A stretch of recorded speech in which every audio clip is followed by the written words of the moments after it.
One day I'm gonna be everything I wanna be. I don't let it get the most of me. One day I'm gonna be free. I wanna be everything I'm gonna be. My future right in front of me. One day I'm gonna be free. I wanna be free. Then let me be free. From the depths of darkness, a voice emerges. A host with a fire burning in his soul. With a heart, steel, and a spirit unbroken. He rides on two wheels, ready to claim his throne. Amidst the chaos and the thunderous roar, insane wheels rise as a force to be reckoned with. Fueled by the power that only metal can bestow, he takes his stand, refusing to submit. Insane wheels hear his maximum cry. Metal and mayhem will never die. Rituals report he paves his way. More legend in the making, day by day.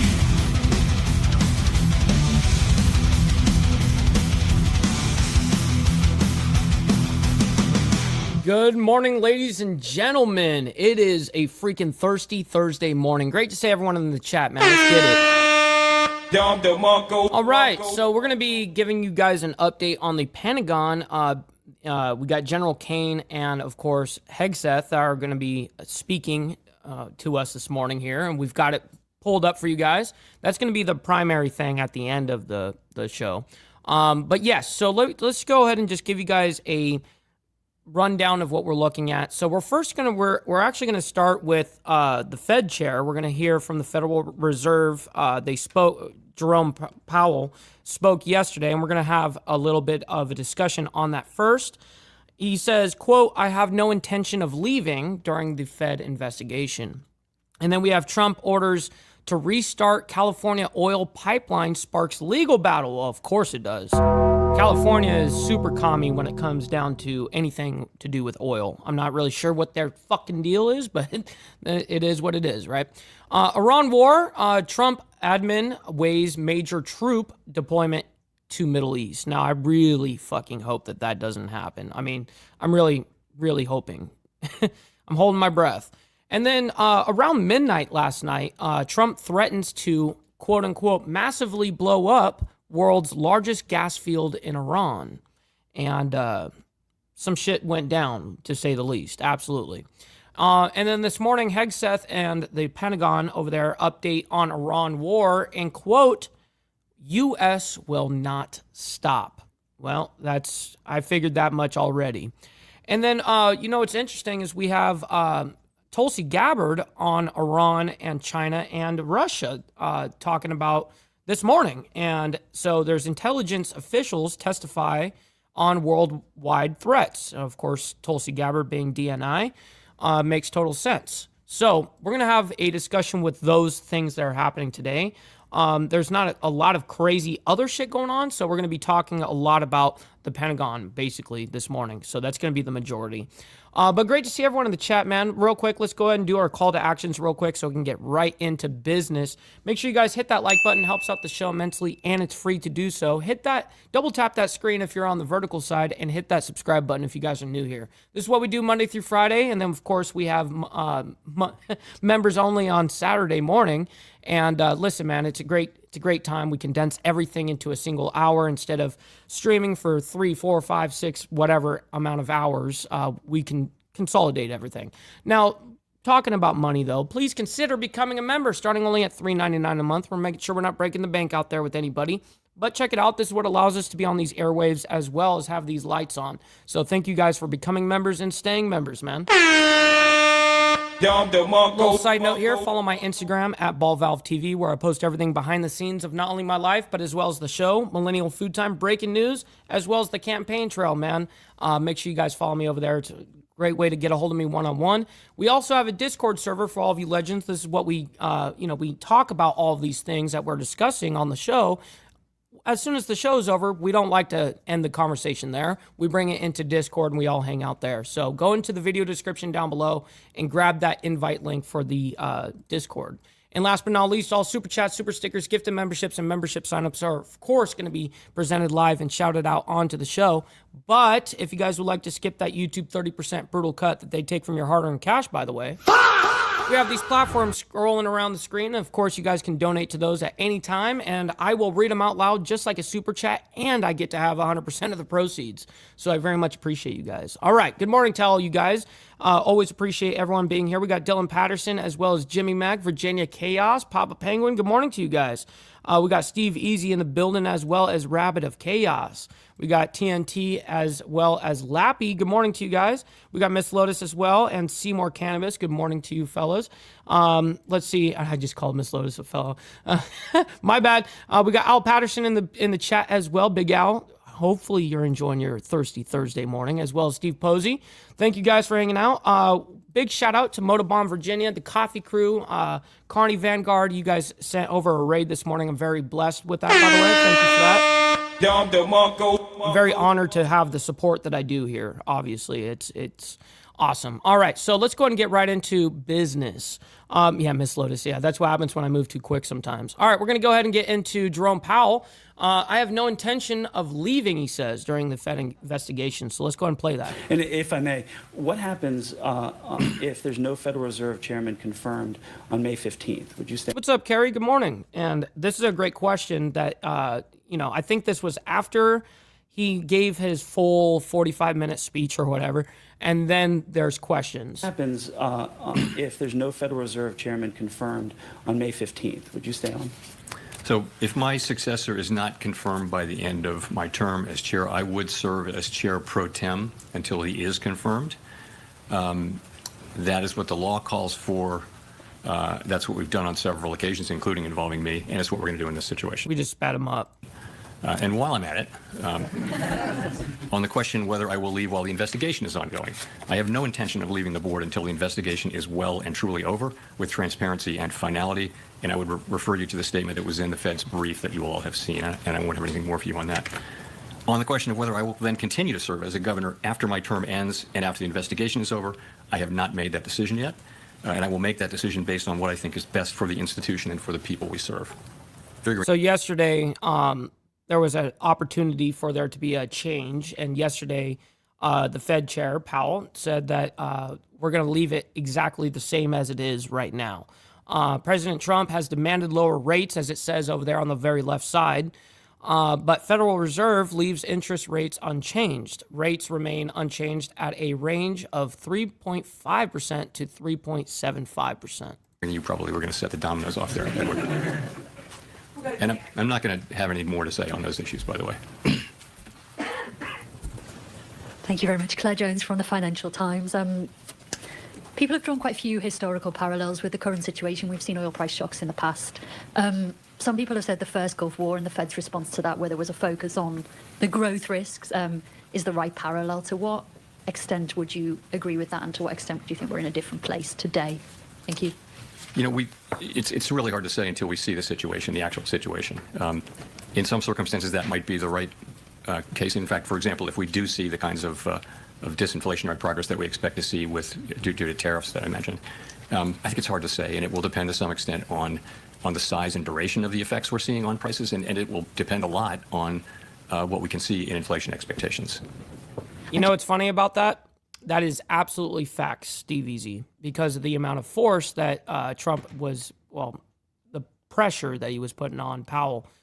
He's, at this point, doing everything opposite of what Trump is asking, of course. Just one follow-up, if I may, just on the BLS report. Joseph? Good morning. That was mentioned briefly there. It doesn't seem from the projections or from the comments you've made today about the unemployment rate and focusing on that your view on the labour market story, to a large part being a supply-side story, has changed, despite the quite negative number in February. Would that be the right take, and was there anyone else in the room who thought? What's up, Paul Barron? Great to see you in the chat, by the way. And he says, rolling down the highway, listening, appreciate that, by the way. And that the February jobs report was be safe cause out for there. concern.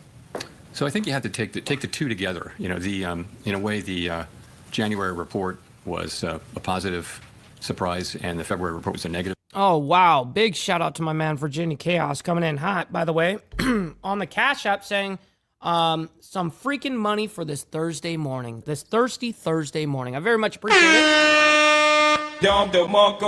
My man, Virginia Chaos, is always making sure that we are stocked up, ready to go. Appreciate that. Surprise. If you put them together, you get something in the middle, and I think you have to really, as you do, I'm sure, realize there was a strike and there was weather, and that's about 80,000 of the negative effect total on the February report. Notwithstanding that, so what do you see if you take a step back overall? There are a number of indicators that suggest a degree of stability, but the thing that I think good number of people on the committee are concerned about is just the very, very low level of job creation. If you adjust what has been the trend job creation over the past, let's say, 6 months, if you adjust Yo, what's up? We got Mr. Jack Talcott in the building. Shout out to my man, and hopefully you are enjoying your thirsty Thursday morning. Always appreciate having you in the chat. For what we think, our staff thinks, is the overstatement due to overcounting. Effectively, there's zero net job creation in the private sector. But actually, that looks like that's about what the economy needs in terms of dealing with very, very low, non-existent, really, growth in the labor force, which, of course, we've never had in our history. So you've got a sort of a zero employment growth equilibrium. Now that's balance, okay, but I would say it does have a feel of downside risk, and it's not kind of a really comfortable balance. So we look at that, we see it, we get it, and I mean everybody understands the arithmetic, and that's you can say the break even is zero. What's up, Liquored Up with Poncho, my man? Good morning. And we're gonna go ahead and move on. That's enough Powell for me. You know what I mean? Just that was enough. We gave what we needed to there. We're just gonna go ahead and move on.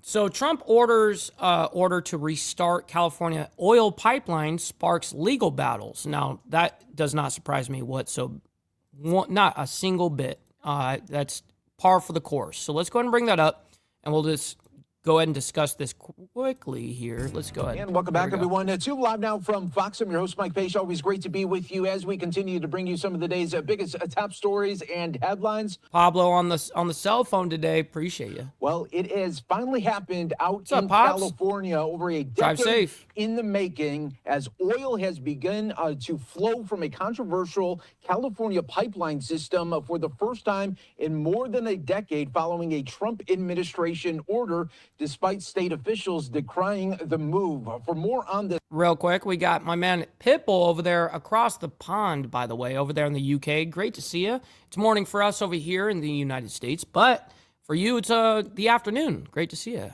Good afternoon. let's go out live right now to Santa Barbara, California. That's where we find Fox News' William Lajeunesse with a breakdown. Well, Mike, we're talking about 50,000 barrels of new oil coming online, and that is enough to provide fuel for hundreds of thousands of vehicles. Now, California... 50,000 barrels.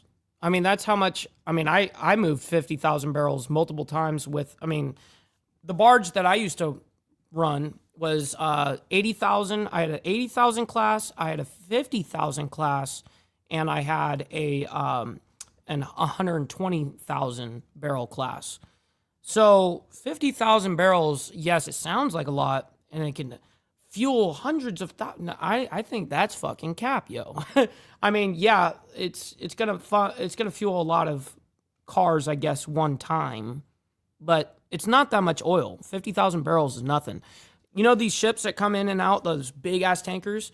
We're talking anywhere from 1.5 to 2.2 million barrels of oil, not 50,000. California hasn't built a new well since 1969 when they banned offshore drilling. But what's up, the Hardwire? rigs that you Frank? see behind Good morning. me, those are in federal waters. Now you'll see 3 rigs. Actually, you'll see 2. There's 3 rigs here that Exxon developed in the 1980s. Now I've been out on those platforms before a 2015 oil spill, which cut off production when the state shut down the sole pipeline. And yes, it is, Steve Easy. He says the ship oil is some crazy thick shit. Yeah, so what we used to deliver to these ships, aside from diesel, because of course we would fuel them up with diesel as well, but we would give them RME 380, RMG 380, RMK 500, and RMK 700. Those were usually about the blends. And it is as fucked as you would imagine it to be. It's definitely bunkers. That's what we call it, but it's fuel oil. You know, line yeah. that brought that oil to shore. Now, on Friday, however, President Trump used his authority What's up, Are We Not to Man? Good morning. override the state and reopen the pipeline. Now, even though this oil does help keep refineries in California open, and that has been a priority of Governor Newsom, and it also reduces the state's reliance on riskier and dirtier foreign oil coming in thousands of miles from, Brazil, Saudi Arabia, Iraq, from overseas, Governor Newsom opposes the opening, saying California will not allow Trump's What's up, Prez? Good morning. political stunt to put California communities and environment at risk. So last year, some Hollywood celebrities led a rally against this project, and they dismissed claims by the new owner that the pipeline was safe. They'll tell lies up the kazoo in order to justify drilling for oil at a time when we shouldn't be doing Why should we not be drilling for oil? that. It's got Why did she say we should not? We're in a time that we shouldn't be drilling for oil. Why? Justify drilling for oil at a time when we shouldn't be doing that. it's got Is it because you don't want it? You think we shouldn't be doing that? Like, what's the actual objective claim here? 1 inch wall thickness in the pipe, and the Trans-Alaska pipeline's only 5 inch. So 1 inch wall of steel. It's tremendously strong, and it's in great shape. And we're already flowing oil through it at a rate of 50,000 barrels a day. Yeah, that's a lot of cars, Mike. So California plans on challenging the president's ruling, or basically using the Defense Production Act to open this pipeline, because there are so many military bases here in California. What's up, Roger? My man, good morning to you. Great to see you in the chat. Hopefully you're enjoying your Thirsty Thursday morning so far. About 34. Others are in Arizona and Nevada that also depend on California refineries for their oil, using the Defense Production Act What's up, Dirty? to reopen that pipeline. California is going to challenge that by saying that the pipeline is partially encroaching on state land, and therefore the state has jurisdiction. So a federal judge may ultimately decide whether the oil continues to flow or not. Mike? And William, does So this a move judge from the has to Trump determine that now? administration move the needle? I just don't understand that shit. Like, why do they fucking oppose oil, whether you like it or not, it is a humongous fuel to the world. I mean, literally. But on an economic level, why would you be opposed? I just don't. What? You're afraid that it's going to, like what? Like, I just don't understand. All for places like, of course, California, but also I'm going to pull up a Arizona, map like real you quick. I got to show you guys mentioned, something. to maybe bring those prices down just a little bit at the gas pumps? You know, the governor, on one hand, you say supply demand, right? You put in more supply, demand, is mediated, and prices technically go down. The governor's going to argue that the world. Okay, real quick. Let me go ahead and just bring your attention to this real quick, right? Let's just say they're like, oh, well, we're scared of a pipeline bursting or some bullshit, whatever. Here's our gas and hazardous liquids pipelines underneath the United States. Okay, so the blue is natural gas and gas transmission, and then you have the red lines, which is hazardous liquids, which is like the heavy crude and stuff like that. Whatever. This is where it's being transferred in the United States. I mean, we're talking like 80. It says right here, there are approximately 85,000 miles of crude oil lines in the U.S. that connect regional markets. Wow. That's insane. All right, so I just wanted to show you guys that.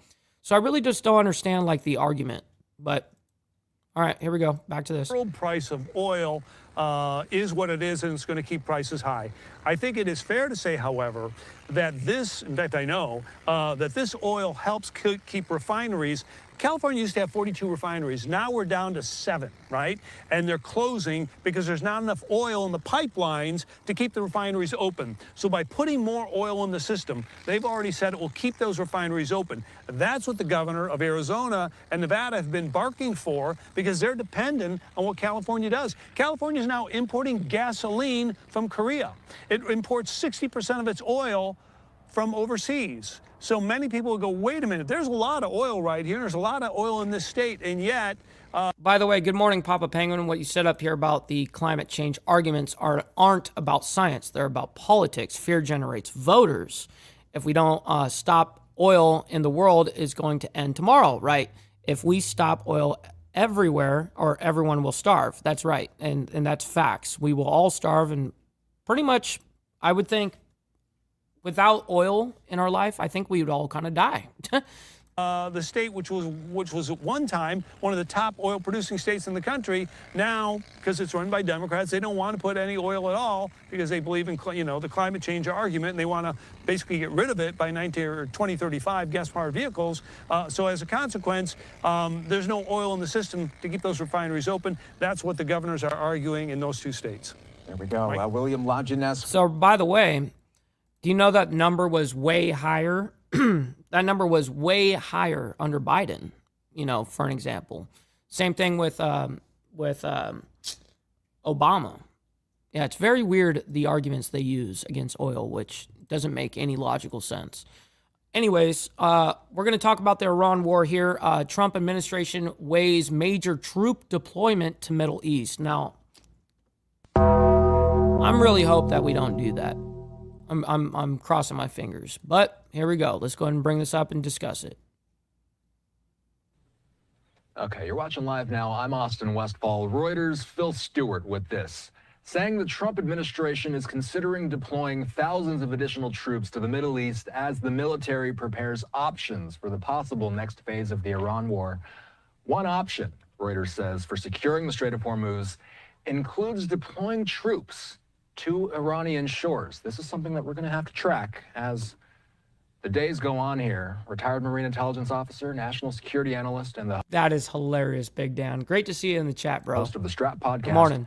Hal Kempfer here to discuss what might the U.S. be pursuing with these discussions, Hal? Well, I'm kind of looking at this. I don't want to jump to conclusions. Okay, everybody's saying, "Oh my gosh, it's going to be a replay of OIF or Desert Storm. We're going to have troops doing this stuff." What it might. By the way, this is Hal Kempfer, and I really, out of all people in the news world, this guy really does come at it from an objective standpoint. This is what I really do appreciate about this man. He's got a lot of knowledge in the inside, so. Might be is we're looking at what comes after. If there is a regime change, how do we secure certain areas, certain facilities? There's a lot of things that have to happen. We have to go in there and we'd have to look at any site that had nuclear weapons. Obviously, we'd want to reduce any site that had ballistic missiles, drones, anything along that line. And there really can't replace the fact that at that point, we'd want to have boots on the ground, so to speak. We'd want folks that are literally going down to those tunnels, those underground facilities, seeing what they had, and really. Well, I don't want fucking that shit. Dealing with it, whether it's be destroying it or confiscating it or whatever. I think he's talking about it from just military, objectively a military ordeal. If this was our war, then sure. Whatever it is. And so that's very possible. Now, as far as shores go, that's a big issue, and that's kind of implying the Strait of Hormuz and looking at, what if, and if there's regime change, we may want to put troops ashore over in someplace like I would say like Bandar Abbas or something like that. We may consider that, but I wouldn't say to go storming ashore and take it by force, but obviously to be an occupation force there by a certain measure of security and deal with other latent anti-ship capabilities that rogue elements may have hidden up in the hills and along the shoreline. So that might be something that they're thinking of later on. That's a distinct possibility. And then, by the way, we have over 250 people in here between both the live streams here. Make sure you guys double tap that screen if you're on the vertical side. Hit that like button if you're on the horizontal. Listen, man, you guys don't have to like all the craziness that's happening around the world, but you guys can like it for me and what we do here. So thank you guys for that. Again, it also could be we're just looking at rotating some folks out that have been over there for a long time too. You know, sometimes these things get kind of rolling. It's like, oh my gosh, we're going to deploy all these troops, and you find out, well, there happens to be a couple of units that have been over there for 6 months or 8 months. It's time for them to rotate back home. So rather than being a huge plus up, it's actually more of a What's up, Charlie? Good morning to you. Great to see you in the chat. Happy Thirsty Thursday. Team rotation of troops. Another story breaking in the last couple hours here. The Washington Post says that the Pentagon, Hal, is asking the White House to approve a more than $200 billion request to Congress to fund the war in Iran. If the first 6 days of the war, I was looking, the first 6 days of the war cost $11 billion, Hal. So if 6 days of war cost $11 billion, what does a $200 billion request tell us? Well, obviously, that tells you we're going to be there for a while. Man. Part of it too is, yeah, that's terrible. Listen to that again. So the Pentagon asked the White House to approve a more than $200 billion request to fund the war in Iran. Oh, fuck. $1 billion. What does a $200 billion request tell us? well, obviously, that tells you we're going to be there for a while. Part of it too is it's $200 billion earmarked for the war in Iran. But as you know, we've used a lot of high value, high cost, I would say low density weapons like air defense missiles, Patriot missiles, things like that. These cost a lot of money. We've also used a lot of other air assets. We've been putting a lot of drones into that area. We've been doing a lot of different things. So what I'm thinking is that when they're talking about that, they're talking about $200 billion earmarked for the war on Iran or the war in Iran, but also to replenish our war reserves and plus up our war reserves should something else happen somewhere else. And that somewhere else I'm looking at is China right now, where there's a lot of activity. Just kicked up big time Sunday. There has been a lull in provocative air activity by the People's Republic of China around Taiwan. And now Sunday, we started to see this big surge of activity. We're not quite sure why there was a lull. We're not quite sure why they surged again. But we do know that China is certainly looking very closely at what's happening in the Persian Gulf. They've for years and years and years, they've been talking about they want to repatriate Taiwan, which includes militarily repatriating Taiwan to the PRC. And repatriation is another way of saying invasion. And that's it might push up their timeline if they think that the U.S. is unable to respond to whatever they do in the Pacific.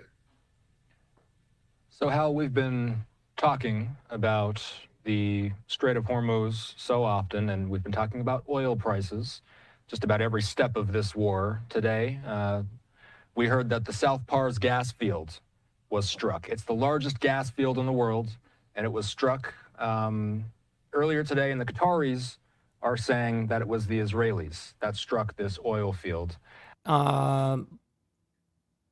It was the United States that struck the oil field, I believe. From the reports that I've read, it was the United States. The AP says the United States knew Israel wanted to hit the gas field, but did not take part in it. Why would the U.S. want to be hands-off with striking something like that?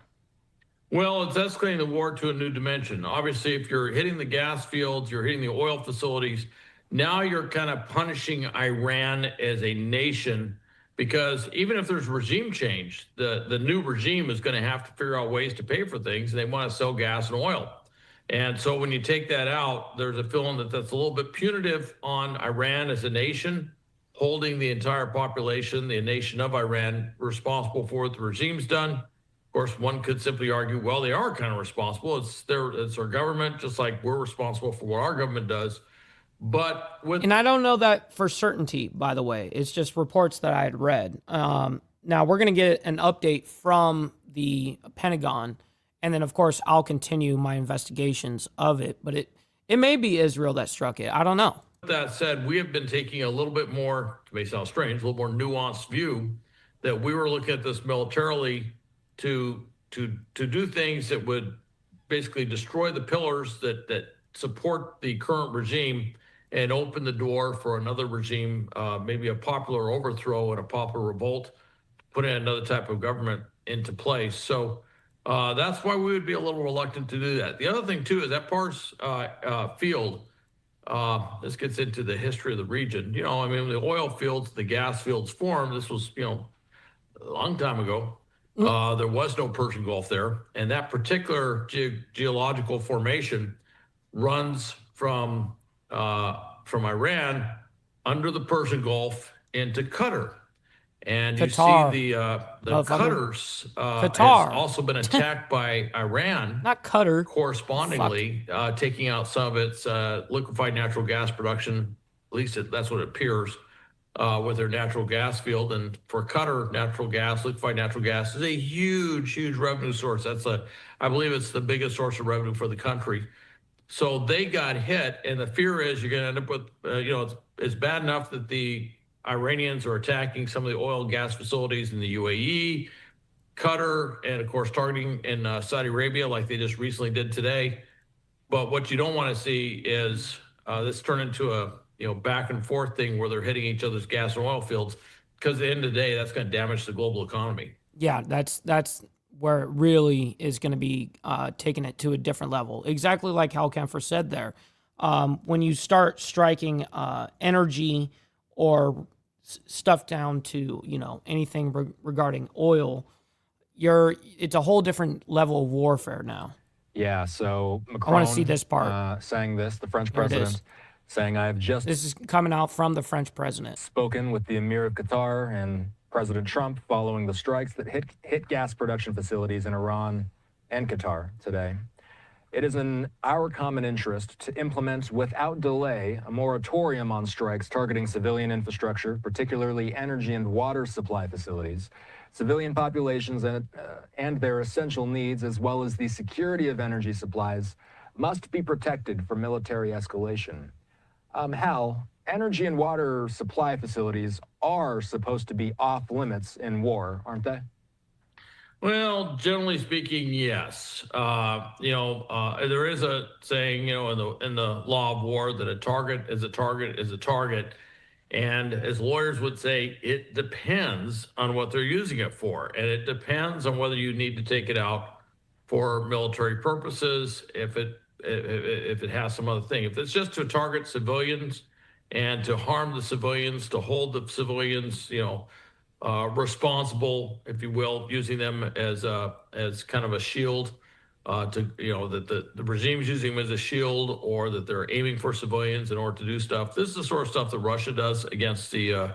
that's unacceptable. We got to get the likes up, yo. Make sure you guys double tap that screen if you guys are on the vertical side. You guys don't have to like all this crazy shit, but you guys can like it for me and what we do here. So Ukrainians, thank you guys. they're not supposed to do that. And I would say particularly energy is absolutely important, but there's a very energy intensive sector in the Persian Gulf states, and that's called water purification. There's no great river systems and freshwater sources that feed fresh water to these capitals like Doha and Dubai and the others. I can only imagine that fresh water would be a struggle in the Middle East. They have these massive desalination capabilities. For the most part, these are using ROPU, reverse osmosis processing units, very large scale, on a scale that you just normally don't see. And if they are taken out, that could cause massive water deprivation in these very large urban centers, which are... Right, which then would become a humanitarian problem. International crossroads and everything else. So if the energy is taken out, or the water is taken out, or both are taken out, that could take a very, very long time to get that stuff repaired. And you actually would end up with quite the humanitarian crisis. Right. If they can't. That's exactly right, Hal Kempfer. And you actually would end up with quite the humanitarian crisis if they can't get fresh water into these cities. So that's why you see them explicitly listed there. That's why Macron talked about what was going on there, was because of the big effects that going after water purification and water facilities, water purification, or energy, and energy right, could have in those particular cities. Yeah, that's no doubt. Let's see what they're talking about here. You and I real quick. were talking What is about this? Israel's decapitation campaign yesterday after the IDF killed 2 more top Iranian leaders. Well, today we learned of another. Iranian state television confirming that Israel killed Iranian intelligence minister Ismail Khatib. Oh, wow. What's the significance of Khatib's death, Hal? And what do we know about how strong Iran's intelligence capabilities actually are? Well, Khatib was, he'd been around. He was part of, what they call some call the OG of Iran or the revolution. He was one of the original revolutionaries, if you will. He goes back, 79. He was one of the guys that was very much involved with setting up the theocratic autocracy that you see. Very trusted, very well known, had been working at the highest levels for a very long time. And what Israel is pursuing is this decapitation thing that they use so successfully with Hezbollah over in Lebanon, and then so successfully with Hamas in Gaza. Yeah, that's true. But then, just like anything, it rebuilds. It always will. It's not a long-term solution. It's a short-term solution. And then 6 months, a year, 2 years, 3 years later, then it reemerges, Which is Hamas just is starting to show back up in Gaza right now. They're taking back control in Gaza as all Israel's,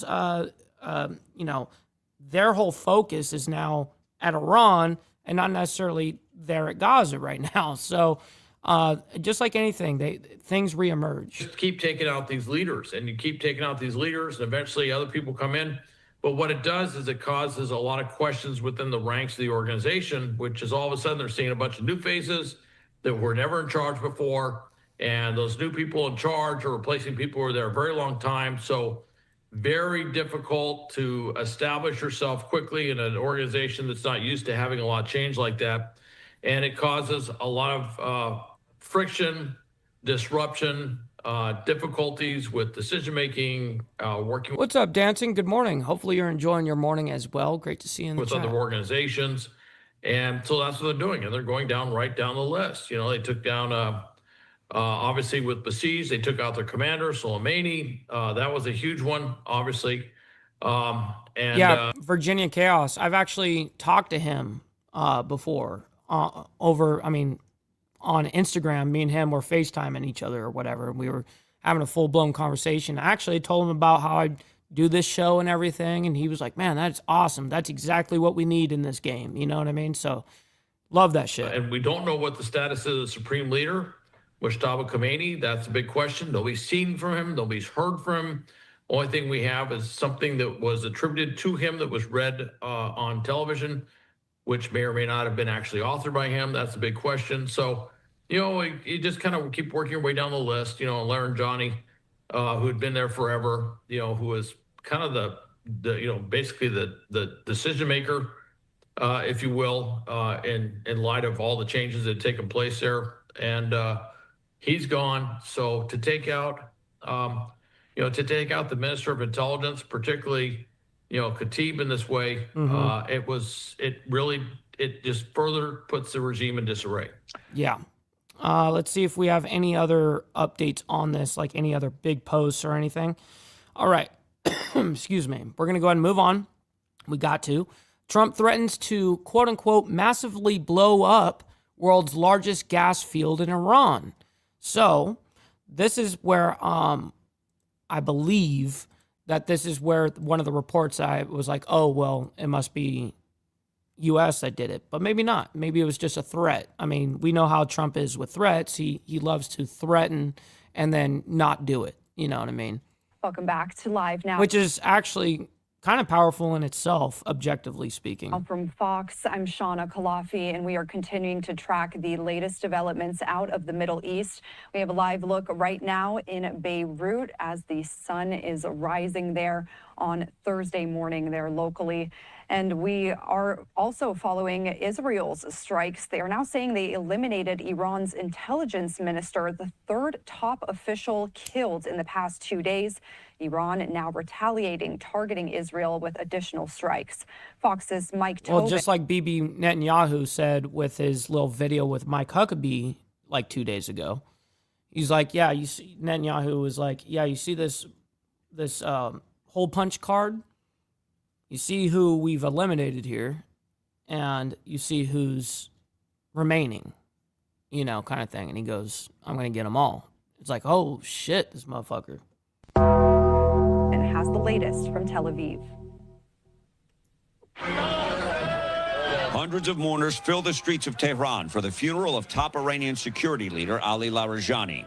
They shout death to America and death to Israel as Israel continues to target the regime's remaining leadership. Iran confirms its intelligence minister, Esmail Khatib, was killed in an overnight strike, and Israel promises more. Israel's policy is clear and unequivocal. No one in Iran has immunity. Everyone is a target. Iran also drawing blood, but civilian blood. Fire burns in the aftermath of overnight missile strikes that hit residential areas near Tel Aviv. The common weapon in recent days is the cluster bomb. It opens midair and... Yes, those cluster bombs, they're brutal. You can hit a lot of shit with that. You don't necessarily need to blow up an entire building. But when you pepper shit like this, I mean, the amount of people that get fucked up from them, I mean, it's just a lot of damage. Rains down dozens of bomblets, which get past air defenses and into neighborhoods. A strike near Tel Aviv injured several and killed a couple in their 70s. That is one of the evidences of this harsh reality that we have here. Actually dealing with it every day and every night. Sleeping is a privilege. Iran also followed through on threats to attack other Gulf states' oil infrastructure. After an Israeli airstrike on the world's largest gas field, Qatar says its main gas facility was hit by Iranian missiles. Qatar condemned the strikes as a threat to global energy security and a direct threat to... Wait, I need to hear that part again. Strike on the world's largest gas field. Qatar said... I didn't go back quick enough. Sleeping is a privilege. Iran also followed through on threats to attack other Gulf states' oil infrastructure after an Israeli airstrike on the world's largest gas field. So it was an Israeli airstrike that took out the gas field. Wow. Okay. So, hey, there's the information right there. So the United States did not do it, according to this, as far as we know. I was waiting to hear at least someone kind of making a taking responsibility claim here. Qatar says its main gas facility was hit by Iranian missiles. Qatar condemned the strikes as a threat to global energy security and a direct threat to its national security. Meanwhile, members of Iran's national women's soccer team returned home. Yes, and that's very true, Jimmy Mack. And some countries recognize it and some do not. For instance, the United States, we use them. So you can't even really be like, if we use them, well then shit, you know. But yes, they are considered by a large amount of countries that they are a war crime. Some of the players sought asylum while playing in Australia. 6 players and a staff member were initially granted humanitarian visas, but only 2 players remain behind. With Iran promising to fire on the oil infrastructure of its Gulf neighbors, Saudi Arabia says it intercepted 5 drones headed toward its energy facilities, 4 ballistic missiles launched toward Riyadh. In Tel Aviv, Israel, Mike Tobin, Fox News. What's up? Shout out to the UK. Great to see you in the chat, by the way, Rex. Hopefully you're enjoying your afternoon. Over here in the United States, it is still morning. So again, today, Iranian state media saying that Israel attacked Iran's South Pars natural gas field. This is part of the world's largest gas resource and a pillar of Iran's energy supply. Now, a source told the Associated Press that the U.S. did know about this Israeli strike on that Iranian gas field, but did not take part. However, President Trump putting out this statement tonight on Truth Social, saying that the U.S. did not know about it. He said, quote, Israel, out of anger for what has taken place in the Middle East, has violently lashed out at a major facility known as South Pars gas field. Wow, I didn't see this post, by the way, yet. Otherwise, I would have known kind of the position that Trump is going to take on it, but I hadn't even seen this. In Iran, a relatively small section of the whole has been hit. The United States knew nothing about this particular attack, and the country of Qatar was in no way, shape, or form involved with it, nor did it have any idea that it was going to happen. Unfortunately, Iran did not know this or any of the pertinent facts pertaining to the South Pars attack and unjustifiably and unfairly attacked a portion of Qatar's LNG gas facility. No more attacks will be made by Israel pertaining to this extremely important and valuable South Pars field unless Iran unwisely decides to attack a very innocent, in this case, Qatar, in which instance the United States of America, with or without the help or consent of Israel, will massively blow up the entire consent of Israel. Motherfuckers, they should be coming to us for consent, not the other way around. This shit is fucking gay. Why are you gay? Of South Pars gas field at an amount of strength and power that Iran has never seen or witnessed before. I do not want to authorize this level of violence and destruction because of the long-term implications it will have on the future of Iran. But if Qatar's LNG is attacked again, I will not hesitate to do so. Thank you for your attention to this matter. President Trump putting that out on Truth Social in the last hour or so, talking about that Israeli strike on the Iranian gas field. All right, so we're going to go ahead and move on into the main section of what we're going to be discussing this morning is the Pentagon. Hegseth and Pentagon update on Iran war. Quote, U.S. will not stop. Well, that is not surprising to hear. All right, let's go ahead and bring this up. And we'll go ahead and discuss.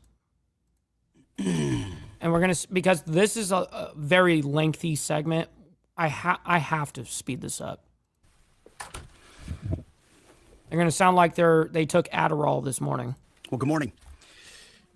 Yesterday at Dover Air Force Base, President Trump, the chairman, and I stood in solemn silence as heroes came home. Flag-draped caskets, we honored them. We grieved with their families, and we listened. What I heard through tears, through hugs, through strength, and through unbreakable resolve was the same from family after family. Facts, Steve. Said, finish this. Honor their sacrifice. Do not waver. Do not stop until the job is done. My response, along with that of the president, was simple. Of course, we will finish this. We will honor their sacrifice. Their sacrifice only steals our commitment. I wear this bracelet. Staff Sergeant Jorge Oliveira, he was one of my sergeants, or one of my specialists in Guantanamo Bay. He deployed later to Afghanistan, where he was killed on 19 October 2011. Killed 10 years after 9/11, 15 years ago. He was one of the 1%, the best of America. Not just a guardsman, but a law enforcement officer back home, a family man. I remember him every day, just like so many other men and women of our generation and previous generations who wear bracelets like this. Just as we will always remember those lost in this conflict. Their names are now etched into our mission and into the soul of a grateful nation. I stand here today speaking to you, the American people, not through filters, not through reporters, not through cable news spin. A dishonest and anti-Trump press will stop at nothing. We know this at this point. To downplay progress, amplify every cost, and call into question every step. Sadly, TDS is in their DNA. They want President Trump to fail. Bruh. The American people know better. Yes, there are... The amount of TDS is insane, but you got to think that there is a lot of objective wrongs that Trump is doing right now, you know, and so it's not just TDS right now. It has been like that in the past, for a long time. But, you know, there are some notable things that, like, people in his own party don't agree with, you know. Reporters in front of me, but they are not our audience today. It's you, the good, decent, patriotic American people. You, the hardworking, tax-paying, God-fearing American patriots. The media here, not all of it, but much of it, wants you to think, just 19 days into this conflict, that we're somehow spinning toward an endless abyss or a forever war or a quagmire. Nothing could be further from the truth. Hear it from me, one of hundreds of thousands who... What's up, my man Cal up there in Canada? Great to see you in the chat, bro. Good morning. Hopefully you're enjoying your morning so fought far. in Iraq and Afghanistan, who watched previous foolish politicians like Bush, Obama, and Biden squander American credibility. This is not those wars. President Trump knows better. Epic Fury is different. It's laser focused. It's decisive. Our objectives, given directly from our America First president, remain exactly what they were on day one. These are not the media's objectives, not Iran's objectives, not new objectives, our objectives. Unchanged, on target, and on plan. Destroy missiles, launchers, and Iran's defense industrial base so they cannot rebuild. Destroy their navy, and Iran never gets a nuclear weapon. Our objectives from day one. To the patriotic members of the press, nobody can deliver perfection in wartime. This building knows that more than anyone. But report the reality. We're winning decisively and on our terms. Iran is a vast country, and just like Hamas and their tunnels, they've poured any aid, any economic development, humanitarian aid into tunnels and rockets. That's what they did with Hamas.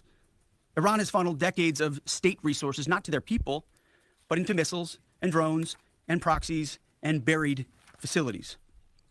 But we are hunting them down. Yeah, well, when we own the air, they have no option other than to go down. You know, that's history will always tell you that. Methodically, ruthlessly, and overwhelmingly, like no other military in the world can do. And the results speak for themselves.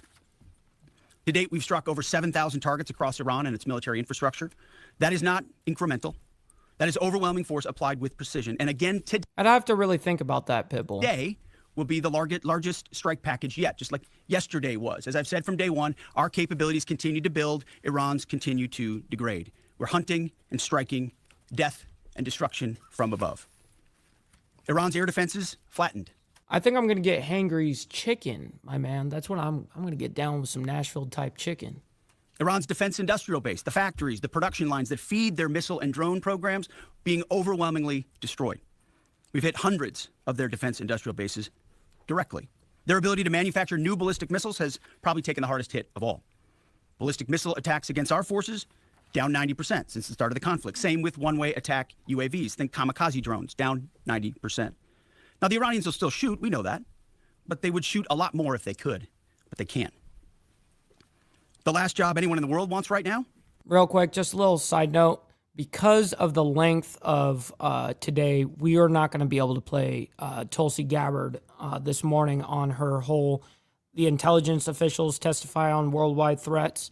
We're not going to be able to listen to that because that part is 41 minutes long, and we're not going to be able to do that.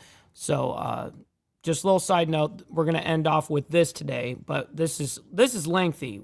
We still got a little while to go, but just Senior saying. leader for the IRGC, or Besiege. Temp jobs.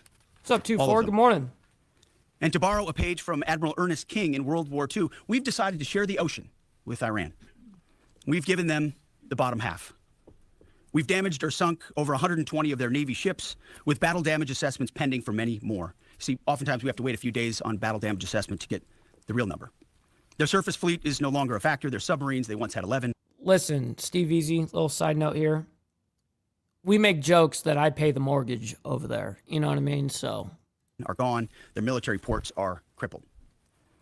Iran has terrorized. What's up, Stacks? Good the morning. United States and our interests for 47 years. Their core industries, not steel or agriculture, or tourism. Their core industries are state-sponsored terrorism, proxy militias, underground networks, ballistic missiles, and a violent, messianic, Islamist ideology chasing some sort of apocalyptic endgame. A regime like that, refusing to abandon its nuclear ambitions, is not just a regional problem. It's a direct threat to America, What's up, extra surprise? to freedom, and to civilization. The world, the Middle East, our ungrateful allies in Europe, even segments of our own press, should be saying one thing to President Trump. Thank you. Thank you for the courage to stop this terror state from holding the world hostage with missiles while building or attempting to build a nuclear bomb. Thank you for doing the work of the free world. Yesterday's ceremony reminded us why we fight. Not for nation building or democracy promotion, but to crush direct threats to America, Americans, and our interests. We fight to win, and we are winning on our terms, following our objectives. My 13-year-old son popped into my office last night while I was editing these remarks. He asked about the war and the families I met at Dover. And I looked at him and I said, they died for you, son, so that your generation doesn't have to deal with a nuclear Iran. It's the truth, and they did. So to the families who said, finish this, we will. And I say the same to every American who wants peace through strength. May Almighty God continue to bless our troops in this fight. And again, to the American people, please pray for them every day, on bended knee, with your family, in your schools, in your churches, in the name of Jesus Christ. To the troops, keep going, and Godspeed. Over to you, Mr. Chairman. Thank you, Mr. Secretary. Ladies and gentlemen, good morning, and thank you all for being here. I also had the honor yesterday, as the Secretary said, of traveling up to Dover with the President to welcome home our 6 fallen. It was an honor and a privilege for me to be there and to say thank you to their families, and I want to mention their names this morning. From the 6th Aerial Refueling Wing out of MacDill Air Force Base, Florida, but stationed as part of an active associate unit at Birmingham, Alabama, Major Alex Klenner, John Alex Klenner, Major Ariana Sabino, she was posthumously promoted from captain to major, and Technical Sergeant Ashley Pruitt, the boom operator on that crew. From the 121st Aerial Refueling Ring, Ohio Air National Guard out of Rickenbacker Air National Guard Base in Columbus, Ohio, Captain Seth Koval, Captain Curtis Anks, and now Master Sergeant Tyler Simmons, who was also promoted in the boom operator on that crew. To a person and every family member I spoke with yesterday, they all shared that their family members loved serving, they loved being part of a great team and a crew, and they loved airplanes and aviation. Our nation's tanker crews really are unsung heroes, incredible warriors who put their lives on the line so we can continue to take the fight to an enemy. I've personally witnessed their courage and tenacity many times, from the morning of September 11th, where they answered my call for some help, to the skies over foreign countries where they've come forward out of their safe tanker track to give me gas when I simply could not leave a ground force that was engaged in a firefight. They've answered the call and come forward time and time and time again. I'm filled with incredible pride and gratitude for all that the tanker crews do, our pilots, our boom operators, and the maintainers. And to the families of our 6 fallen, know that we share your grief. Our nation will never forget their sacrifice, and we will never forget their names. Our entire joint force mourns with you today, and will continue to remember their incredible gift of a great example for all of us. Now let me turn to an operations update. U.S. CENTCOM remains on plan to achieve our military objectives and remain unrelenting in our pursuit of Iranian missile capabilities, UAV capabilities, and their Navy, and as the Secretary said, their industrial base. Each day we continue to attack deeper into Iranian territory. As reported by U.S. Central Command yesterday, the U.S. military dropped 5,000-pound penetrator weapons into underground storage facilities, storing coastal defense cruise missiles and other support equipment. These weapons are bespokely designed to get through concrete and/or rocks and function after penetrating those barriers. We continue to hunt and kill mine storage facilities and naval ammunition depots. We continue to hunt and kill afloat assets, including more than 120 vessels and 44 mine layers, and the pressure will continue. We're flying further to the east now and penetrating deeper into Iranian airspace to hunt and kill one-way attack garrisons, destroying Iran's ability to project power outside of its borders. The A-10 Warthog is now in the fight across the southern flank and is hunting and killing fast attack watercraft in the Straits of Hormuz. In addition, AH-64 Apaches have joined the fight on the southern flank, and they continue to work on the southern side, and that includes some of our allies who are using Apaches to handle one-way attack drones. In Iraq, AH-64s have been striking against Iranian-aligned militia groups to make sure that we suppress any threat in Iraq against U.S. forces or U.S. interests. And we remain focused on pursuit of any platform that Iran could field to harm Americans or our partners.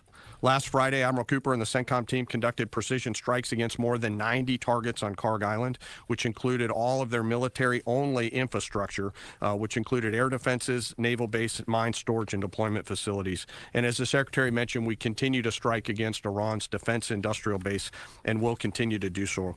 Today, I want to continue my theme of talking about members of our incredible joint force Force. Today, I want to talk about some exceptional airmen who are engaged in the fight daily. United States Air Force, Air Force Reserve, and Air National Guard crews within our bomber force, the B-1s, B-2s, and B-52s, and the airmen on the ground who maintain and load these weapon systems. They are the backbone of America's long-range strike capability, and their contributions to Epic Fury have been decisive.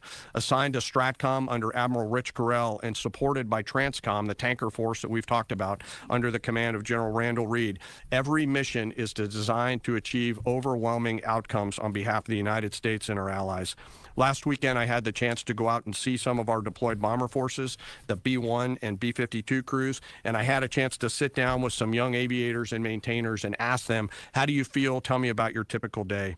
And these are crews comprised of between 2 and 5 airmen, 2 on the B-2s, 5 on the B-52s, and 4 in the B-1s out there. Some of these Americans are in their early or mid-20s, and we give them the gift of this incredible responsibility, hundreds of thousands of pounds of aircraft, and they take off and go do our work as required. Their mission actually begins the day prior when they're given a target or a bunch of targets, and they begin to study those targets, look at what are the effects required, what are the weapons required to get there, how will we program these weapons, what is the weather, what is the tanker flow. It's an incredibly complex problem that we give each and every one of these crews, and they work it over the period of 24 hours prior, get some rest, and then step out the door to go fly. The last thing they do is they check all of their equipment, their oxygen mask, survival gear, load pistols, and get ready to go. They crank the jets about an hour prior to takeoff and then launch into the daylight, doing their pre-flight checks, and as the kids say, lock in and prepare to go to war, sometimes on a long and stressful journey. During the flight, they're surrounded by technology and capabilities, and they'll do multiple aerial refueling efforts across tankers on the way to the AOR, area of responsibility, either coming from the States or coming from a forward deployed basing. And I will tell you, as a fighter pilot, getting gas is a lot easier in an F-16 than it is in a B-1, B-2, or a B-52, where you are handling this airplane. It is a physical thing, unlike a fighter that's a lot easier. And they stay on that boom for sometimes up to 30 minutes, taking hundreds of thousands of pounds of gas. It is a physical, demanding thing to take gas, and they do it multiple times on the way there, and they do it multiple times on the way home.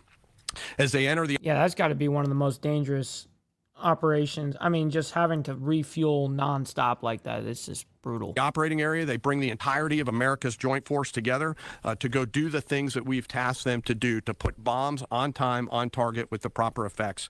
And I know they're feeling a range of emotions, but the thing the American people should take away from it is they're filled with a focus that is incredibly impressive.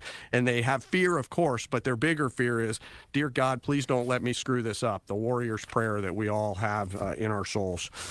In the days of Epic Fury, they were shooting, as we've talked about in this room, a lot of standoff weapons. Now we've switched and rolled, as I mentioned last week, to stand-in weapons.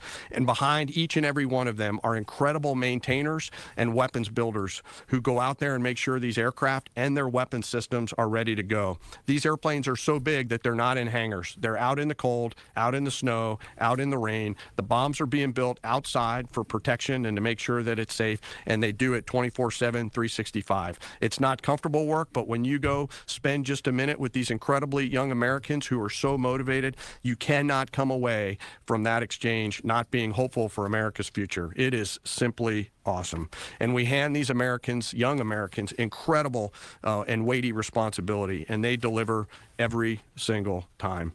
Quietly, with professionalism and humility, doing the things that we ask them to do. In conclusion, we will continue major combat operations. As the Secretary said, we continue to get busier. I know the Secretary and I share that we're incredibly proud of 2.8 million members of our joint force. I am personally, and we are personally grateful for the tenacity and professionalism of the brave men and women who serve inside STRATCOM, CENTCOM, SpaceCom, CyberCom, TRANSCOM, and the rest of the joint force. And I'll close where I started. I ask today that we remember those 6 fallen that came home. They represent the best of our nation. For those families that are feeling the pain, know that we are with you and will remain with you. May we always prove worthy of their sacrifice. And I'll turn it back over to you, sir. Thank you, Mr. Chairman. I'll take a couple questions. Thank you, Mr. Secretary. Thank you, Mr. Chairman. Given the updated degradation in strike target numbers you laid out, how close would you say we are towards achieving the President's objectives, and what is the endgame of the operation without divulging any sensitive battle plans? Well, we wouldn't want to set a definitive time frame on that, but as we've said, we're on plan. So we're looking looking at those metrics very closely, relaying that to the president and the national security team, but feel confident that as, again, we're more stand in means we're over the top, even further in, and we have even more of an exact sense of what we're striking and why, and even more dynamically, meaning because the intelligence improved, we're able to more quickly identify targets when they, let's say they come out of an underground facility where they've been hiding, and able to strike it before it strikes or right after it shoots. But we're very much on plan, and that's why I want to speak to the American people here. You hear a lot of noise about widening or new missions or speculation about what we should or should not be doing. This is a clear set of objectives. The president has given us every capability we need to accomplish that. We've got the best in the world in uniform executing it on the ground. They believe in and are invested in this mission, and it will be at the president's choosing, ultimately, where we say, hey, we've achieved what we need to on behalf of the American people to ensure our security. So no time set on that, but we're very much on track. Absolutely. Yes, right here. Good morning, Mr. Secretary. David Zier, Real America's Voice News. What countries have been the most cooperative with us, including the Gulf states, as Europe hedges? And I also wanted to ask you... That's actually a good question. The internet blackouts by the regime. It's been shut down for weeks. Is the U.S. military playing a role in, fighting against the regime, blocking VPN networks and satellites and other things? Is there a role for the U.S. military there? Obviously, on the allies and partners side, Israel from day one has been an incredible and capable partner, willing and able. There's nothing like capabilities and partners that are able to use them. The Gulf states have stepped up incredibly. In fact, Iran's sort of reckless attempt to strike civilian infrastructure and other things has brought countries who maybe would have not been as all in as they are today squarely into our orbit. And we're proud to be defending with them, standing with them, you name it. UAE, Qatar, Bahrain, Kuwait, Saudi Arabia, and others who have been right there. And we're grateful for that kind of support. As far as the internet, we're watching the regime try to tighten its grip as much as possible. And we're obviously taking countermeasures, many of which we can't talk about here, to ensure that messaging is delivered, not just to the Iranian people writ large, but to the right audiences, certain audiences that need to hear certain things about what their fate might look like or what their choices are. So even though that regime is trying really hard to ensure the world can't see, right? They want to put out fake AI-generated images, which, by the way, sometimes our press happens to fall for, like the Abraham Lincoln on fire and turning around. These AI-generated images are meant to make it look like something's happening when the exact opposite is. So they make up fake reports and fake images to lie to their own people to try to make it. But even then, their own people can barely receive a lot of those messages and communicate because of the blackout that they've imposed upon them. But we work around that for sure. Thank you, Mr. Secretary. General, overnight, Iran launched missiles across the Gulf. They managed to hit the Saudi oil refinery on the Red Sea. What does it mean that they have that capability now, 3 weeks into the war? And, Mr. Secretary, you mentioned civilian infrastructure. Iran seems to be treating U.S. diplomatic outposts, embassies, consulates like they are legitimate hard targets in the region now. What is the Pentagon doing to, I guess, secure those assets, stop those attacks? Absolutely. Real quick before they answer this, we have well over 400 people in here between both the live streams. Make sure you guys hit that like button and double tap that screen if you're on the vertical side. Listen, you guys don't have to love what's happening here, but you guys can like it for me and what we do here. So thank you for that. Thanks for the question on the missile strikes. You know, as we said and have always said clearly, they came into this fight with a lot of weapons. This is why we continue to be as aggressive and assertive as we can against their ballistic missile capability, both their medium-range ballistic missile capability and their short-range missile capability. So we are continuing to hunt and find them and kill them, and we will continue to do so. So they still retain some capability. And we have layered defenses throughout the region that will allow us to protect those. And we're working with our partners across the Gulf region to help them improve any defensive capabilities that they may need. To that point on capabilities, you know, Iran's an energy-rich country, could be, should be. Instead, like so many other places driven by radical ideology, they've spent that money instead of investing in their people. That's why you had millions of Iranians protesting. It's because they felt like their quality of life didn't match what it could be or should be. And what was the Iranian state? There's a reason we call Iran the #1 state sponsor of terrorism, because they took the money they make and they invest it in tunnels, and they invested in missiles, and they invested in launchers and UAVs, and we are destroying and degrading that in historic proportions. But it doesn't mean they won't still have some and try to hold people at issue, which is why we're fighting every single day to continue to compel. And you mentioned embassies and consulates. Unlike previous administrations, we are doubling and tripling down on ensuring that our people, regardless of their Department of War, Department of State, whatever they do, are secure in those facilities. And the best defense is a good offense. And so we're not afraid to go after and kill anybody, and we have a lot of them attempting to target our diplomatic facilities. Iran, you know, we're not surprised that they would indiscriminately target, and we're still seeing that. Jerry. As part of the justification for the war against Iran, the White House has laid out in fairly comprehensive fashion the Iranian regime's 47 years of terrorism aimed at the U.S., including pointing to the IRGC's provision of weapons and EFPs to help kill Americans in Iraq. The Pentagon in 2019 assessed Iran was responsible for the deaths of at least 603 service members in Iraq, but there hasn't been a similar accounting, public accounting by Iran's role helping the Taliban in Afghanistan. And that also hasn't been part of the White What's up, Danny? Good morning to you. Great to see you in the chat. Hopefully you're enjoying your thirsty Thursday morning. House's public argument. I was wondering if you could speak to Iran's role in helping the Taliban during the war in Afghanistan. And Chairman, as you and the Secretary eloquently spoke about, 13 U.S. service members have been killed so far during Operation Epic Fury. I was wondering what lessons have been learned from those deaths, both from Iranian strikes, from an aircraft refueling accident. How are those lessons being applied to the current conflict, and how are those lessons going to be applied to a potential conflict in Indo-PACOM? Thank you. Well, thank you for the question. And it's true. In a town that can have a very short memory, President Trump does not. He remembers what this regime, Iranian regime, was founded on, what their declaration has been from the beginning: death to America, death to Israel. They've stated that. They've intended to, in every way, try to accomplish that, killing Americans in any theater they can, embassies for quite a long time. In Iraq, that was the deadliest weapon, was the EFP, the explosively formed penetrator. I was there when that tactic and technique started to emerge, and the realization was it wasn't just jihadis putting together 155 rounds daisy-chained. It was an entire state, a country with its apparatus, able to mold steel in a way that was specifically designed to penetrate American armor and kill Americans. This was not, maybe we send them a couple of thoughts about how to build a bomb. This was Iran specifically passing technology and wherewithal and personnel into Iraq to kill Americans specifically. I know the number is said to be 600. A lot of us think it's higher than that, given the amount of capability they brought in. So they have been at war with us, whether we acknowledge it or not, for 47 years. The same goes in Afghanistan. Name the Islamist enemy, whether they are Sunni or Shia, because this is a Shia regime, Sunni or Shia, and Iran's been willing to harbor them as long as that group is willing to try to kill Americans. So the enemy of their enemy has been their friend as well in the Islamist world. So Iran, whether it's Iraq, whether it's Afghanistan, whether it's around the world, has been targeting Americans. And what they wanted in this context, and what President Trump would not tolerate, is a regime of that nature being closer and closer to nuclear capabilities, a capability they would have said they would want to use, and we ought to believe what our enemies say they would do if they got the most dangerous weapon in the world. So it's been across every theater that Iran's been a threat to America, and sometimes we have to remind folks of that, but thank goodness we have a commander-in-chief who, on behalf of this country, has internalized that and said, hey, we're going to do something about it. Jerry, I do want to talk about the lessons learned question because it's important to me. I won't share particular tactical lessons, and the KC-135 incident is under investigation. But I do want to talk about how I think about this and how we think about it. And this is something that I'm pretty passionate about. I believe the Joint Force has to be a very fast-learning organization. Early, often, and always. And so in each case, both at the strategic, operational, and tactical level, we've charged the Joint Force to look at themselves and say, what was our plan? Well, first, did we have a plan? Yes or no? The answer is always yes, because we plan for literally everything. Did we execute our plan? Yes or no? If we did it work? If not, why not? If we didn't execute our plan but did something better, what's the lesson learned associated with that? And then how do we quickly capture those lessons after every loss or every engagement and quickly adopt those lessons and then share them across the entirety of the Joint Force?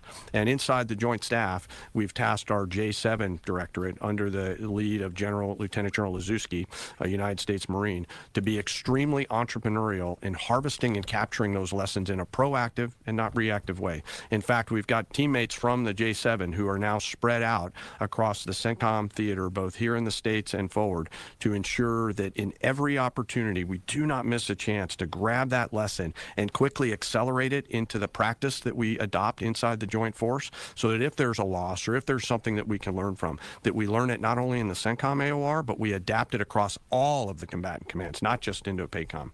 And it's across all of the warfighting functions. I've asked them to look rigorously, to check our egos at the door, to remember this is about what's right, not who's right, and to be clinical around the way we look at lessons learned, because we owe it to the force to do that. Thanks for that question. Absolutely. Brown jacket at the back. Thank you, Mr. Secretary. Jonathan Dre with Roca Politics. This is going to be the last question that I take.